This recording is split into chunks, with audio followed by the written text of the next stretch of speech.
เร็วฟ้าร้องอีกแล้วพลอยฟ้าร้องอีกแล้วอยู่ไหนพี่รำคาญเราเนี่ยรำคาญใครรำคาญฝนแย่ทำไมอยากไม่ชอบฝนจะทำยังไงจะทำไงกันดีอยากไม่ชอบแล้วจะทำยังไงฟ้ายังร้องอยู่เลยเนี่ยแล้วแม่เปียกแน่ให้เปียกไปเลยไม่เอาแม่แล้วจะทำยังไงหนูอยากไม่ให้แม่เปียกพ่อจะทำยังไงจะคุยยังไง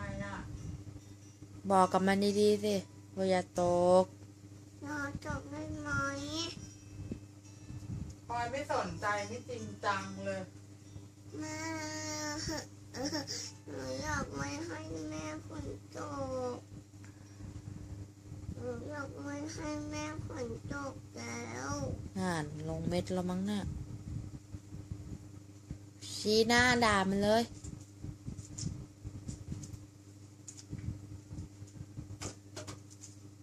ถามเจ้าไงจะพูดไหมมันพูดไหมเดี๋ยวคอยดูอะไรพี่ใหญ่ด่าเลยมันไม่ฟังจัดการอีกทีดิหยุดหยุดถามดิฟังกันมั้งไหมโอ๊ยหนูตายแล้วเนี่ยโอ้จุดจะตายทำไมหนูตายเนี่ยหนูพูดไม่เอาเนี่ยหนูตายแล้วเนี่ยโอ้หนูตายแล้วเนี่ยร้องอย่างนี้ร้อยอยู่หน้ารถถามดิฟังพี่มั่งไหมเนี่ย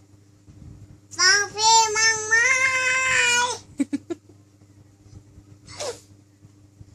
พี่เหนื่อยแล้วนะหยุดถามดิจะเอาไง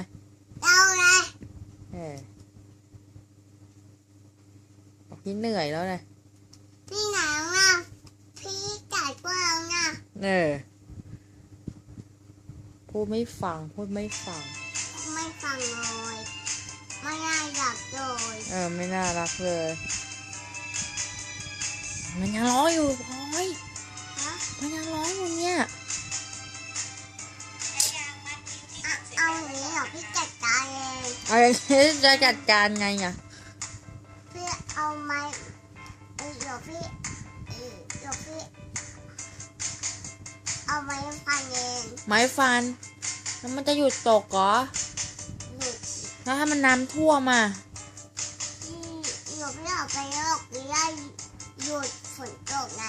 แต่มันน้ำท่วมแม่กลับบ้านไงเดี๋ยวรีบกลับไงยังไงล่ะฝนตกเนี่ยจะตกแล้วน่ะแม่บอกว่าหยุดที่กินนมเลยฝนตกแล้วทำไงไม่เป็นไรเอานี้ถ้าฝนตกก่อนหนูพี่จะแกล้งมันอีกแกล้งมันยังไงพี่แกล้งมันให้ตายเลยมันยังร้องอยู่เลยฟ้ามันยังร้องอยู่เลยเนี่ยหนูพี่แกล้งมันให้ตายเลยพลอยทำได้หรอทำได้ทำแกล้งแล้วบอกพี่ถ้าฝนแกล้งให้บอกพลอยใช่ไหมฝนแกล้งแม่แล้ว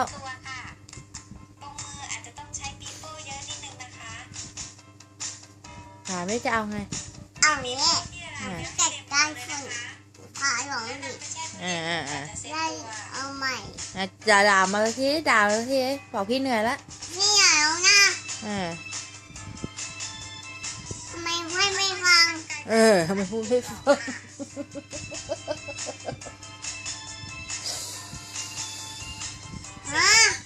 เอาไง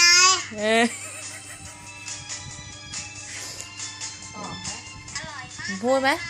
ถามทำไมถามไม่พูดไม่พูดอะไรตบปากอีกตบปากเหมือนพี่จะลองไหมจะลองถามอย่าลองดีอยากลองจริงไหมไม่ออกไป พี่ออกไปโดนแน่โดนแน่โดนแน่พี่ออกไปเองใช่ไหมพี่จะไปจัดการเองเหรอ ไม่จัดได้ โอเคถามด้วยกลัวไหม ว้าวว้า พี่ออกมาแล้วนะบอกไหม พี่ออกมาลองดู ลองดูทำหนูตกแล้วโยนแก แล้วพลอยไม่ ทำให้แม่เปียก ทำให้แม่เปียก เข้าใจไหมเข้าใจใช่ไหมรู้รู้ไหม พลอยโมโหพลอยไม่เห็นมองสวยเลยดูเลยแม่ รู้ใช่ไหมได้พี่ลองดูจัดการแม่เข้าใจแล้วโยนแกพอลองดูพี่ลองดู พี่จะลอง พล ดู อยไม่สนใจเลยพลอยดูแต่แท็บเล็ตอ่ะ หยุดพี่ชีหยุดนะรอเน็ต ฝนบอกพลอยไม่มองฝนฝนไม่กลัวพลอยหรอกพลอยมองแต่แท็บเล็ตอ่ะ หยุด เก็บแท็บเล็ตก่อนเร็ว ฮะ เก็บแท็บเล็ตก่อนเดี๋ยวฝนมันไม่กลัวปิดเสียงก่อนสต็อปก่อนไปจัดการทีนึง หยุดไง เออ ไม่รู้ใหญ่ไง อืม หยุด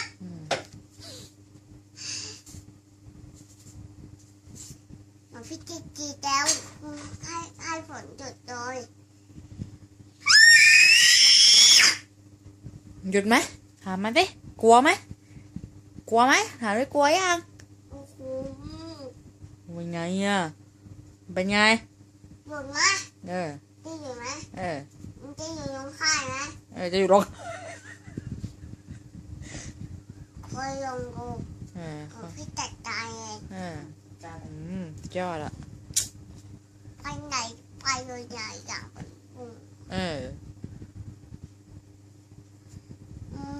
ให้ลุงแล้วพี่ไม่รัก โอเคไหมบอกมันจะเจอกัน จะใจใจไหม คิดใส่อารมณ์บอกพี่ไม่ไหวแล้วนะ พี่ไม่เหมา พี่เหรอ คิดเหนื่อยแล้ว พี่เหงานะ พูดฟังบ้างบอกมัน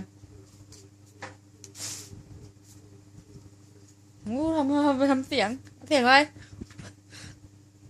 มึงร้องอีกแล้วเหรอพูดไม่ฟัง พี่ยายเสียงนะ นะ มียายเสียงนกที่บินอ่ะ โอ้ยได้ยินเสียงน้องที่บินไหนได้ยินเสียงแล้วทำเสียงไงได้ยิน ฟังไง ฟังไง